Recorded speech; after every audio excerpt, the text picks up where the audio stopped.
This week, House Speaker Boehner invited and Israeli Prime Minister Netanyahu accepted an invitation to come to Congress in March to talk about Iran.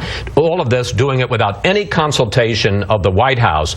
A senior U.S. official is quoted in a major Israeli newspaper as saying this about Netanyahu: he spat in our face publicly, and that's no way to behave. Netanyahu ought to remember that President Obama has a year and a half left to his presidency, and that there will be a price.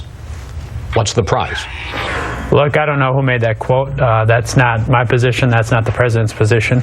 And our view is that, as a traditional matter, we have avoided getting in the middle of our friends, even our closest friends, like Great Britain or Israel, getting in the middle of their campaigns.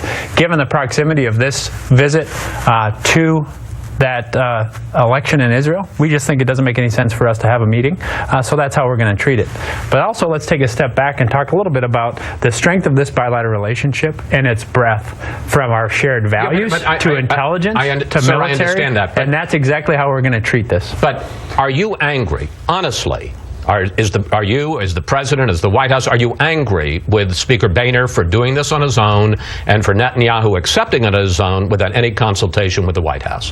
Look, I don't spend a lot of time on my emotions or getting angry or otherwise. I spend a lot of time dealing with the situations that we're presented with.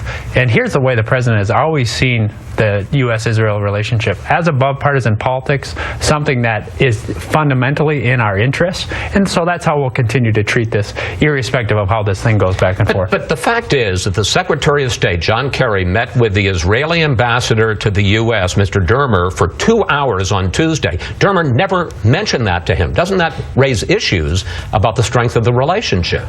The strength of this relationship is based on our shared values, the shared threats we confront, and the shared opportunities we create. We'll continue to do that. We'll continue to support our ally.